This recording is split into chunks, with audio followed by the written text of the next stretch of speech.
When you look at something like Bitcoin, is Bitcoin more accepted or less accepted than 10 years ago? And the answer is more accepted. And I had this discussion with George Selgin on I think it was David Lyn, or I forget what show it was, but I was talking with George Selgin.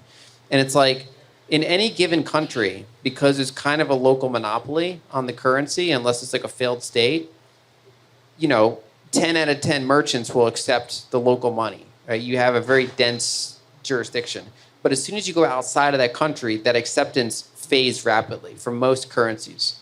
Even like the Norwegian currency, it's a strong currency, but if you try to find a vendor in New Jersey that's going to just accept physical Norwegian currency, it's almost none. Independent macro analyst Lyn Alden pointed out that the vast majority of currencies are not saleable outside of their local jurisdictions. In other words, aside from the fact that they have local monopolies on their use in their local jurisdictions, nobody in the rest of the world particularly wants to hold or accept these monies, either because they frequently devalue or because they are small with low liquidity and low recognizability outside of their home jurisdiction. The global monetary system is therefore ironically a big barter system.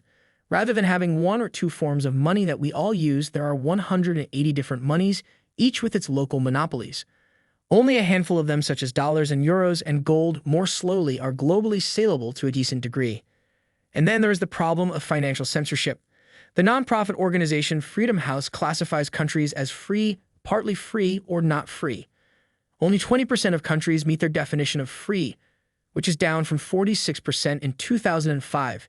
In many countries, bank accounts are subject to rather arbitrary freezes, and as mentioned above, it can be challenging for working-class people in developing countries to even access a bank account in many cases, because it's just not worth it for a bank to bother with such small balances. And for millions of people that find themselves as refugees at one point in their life, they generally have trouble bringing most or all of their wealth with them. Lyn Alden explores the case of Bitcoin and how it fits into the definition of what perfect money is, and even though it is just barely 14 years old, its dominance is palpable. Let us now get into the video. Ensure to hit that like button, subscribe, and drop your comments below. Enjoy. The bigger point I'm trying to get to is that when you ask perfect money, what is perfect money, or what is ideal money, you'll get very different answers from, say, the people who want to issue that money, or people who are academically inclined and systematically inclined and think like, what is if I were to design the system, what I would make it like? It'd be like dynamically adjusting, and it would. Whereas like if you're the user of the money, your answer is I want the money that's going to appreciate over time. I know the supply. I know the rules. The rules are not going to be rug pulled on me. I want to be able to bring it anywhere in the world. I want nobody to be able to dilute it. I want nobody able to just take it from me, especially easily, just like with a push of a button. And I want it to be fast, and I want it to be secure. And so you get actually very different answers to that question if you're kind of looking at it from a user perspective. You hear like a dynamically adjusting system, and users are like, no, I don't want that. I just want to hold hard money.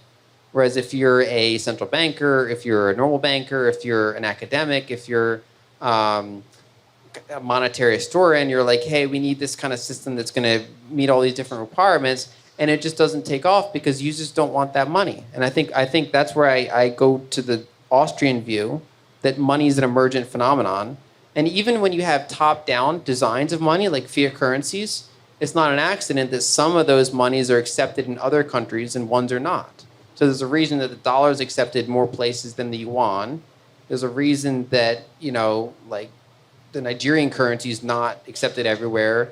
There's a reason that certain currencies are accepted more often than others, and it's because those are actually kind of free market choices. So, for example, when my family in Egypt, when they like hold physical cash dollars, they're making a choice. No one's in America, we kind of have to use dollars.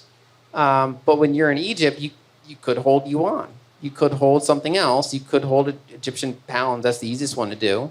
But they're making a decision to hold dollars, let alone obviously gold, Bitcoin, all these others. And so money's at its root really an emergent phenomenon, but that even includes attempts at top-down money creation.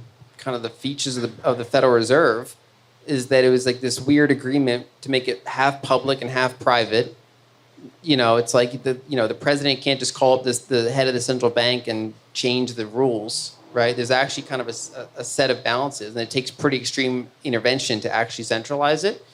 And so one is that the United States has no country has perfect rule of law, but the United States has one of the better, more consistent rules of law, right? So China's can rug pull you more easily than the United States can.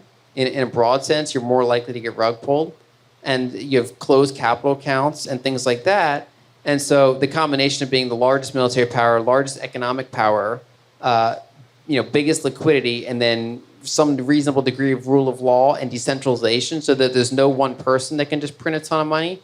It's the fiscal lever exists, the central bank lever exists, the commercial banking lever exists, and these are kind of in this sort of delicate dance that has allowed it to maintain for decades. It's actually that rules-based system, even though the rules aren't as solid as something like Bitcoin, for example, there's some degree of rules to it, and that's partially what made it trust globally. According to Alden, the intrinsic value of the Bitcoin network is that it presents capabilities that bank deposits, physical cash, and gold can't do. Send permissionless payments globally or maintain access to your self-custodial funds even if you move around the world, across borders, through airports, and such. And in a way, it is backed up by more energy and a wider node network than any other cryptocurrency, and with a greater amount of liquidity and scalability. Pandora's box has been opened for this capability now. It's out in the wild. This technology cannot be unlearned. The ability to do this is open source, widely distributed, and known now. Even if a country's government or central bank servers cryptocurrency exchanges from its banking system, therefore adding friction to the network on-ramps, this can still be bypassed with peer-to-peer inflows. Other than the dollar and to some extent like the euro and a few others, they quickly lose saleability outside of their own jurisdiction. And then you think, which currencies are somewhat global? Which ones are somewhat globally accepted? So one of them is the dollar. That's number one. It's got the entrenched network effect, the most liquidity, the biggest capital markets, rule of law, launched by the biggest economy, entrenched network effects, deals in the Middle East, everything that kind of like fed the network effect, and then it becomes self-sustaining. Another one would be gold. If you bring a gold coin with you, especially like a sovereign gold coin, which gives it some degree of authentication and easy verification. If you bring a gold coin, a gold eagle with you, almost anywhere in the world, you can find a buyer without much slippage. You might not be able to go to a coffee shop and get a gold coin, but you can find someone within some degree of blocks that'll give you a reasonable amount of value for that gold coin. You can get it convertible pretty easily. Euro is pretty good. Silver is okay. And Bitcoin is already in the top 10. It might be number 5 or something, but at the bare minimum, it's in the top 10. And that's despite the fact that it's a 14-year-old currency. And so unlike the dollar or the euro, it doesn't have any sort of local monopoly where it has this very dense degree of acceptance. I mean, maybe now El Salvador is an exception, but you don't really have these dense areas of acceptance. Instead, it's a digital currency that you can bring in many places around the world, especially urban cities, and it's already a top 10 currency by saleability despite no monopoly, nobody enforcing it, and despite the fact that it's still very young and the trend is up. Hong Kong's prominent legislator, Johnny Eng, extends an invitation to global virtual asset trading platforms, including Coinbase, to establish operations in the city, signaling a major development for the cryptocurrency industry.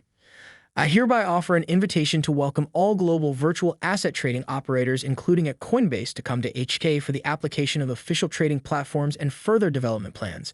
Please feel free to approach me and I am happy to provide any assistance, he said in a tweet.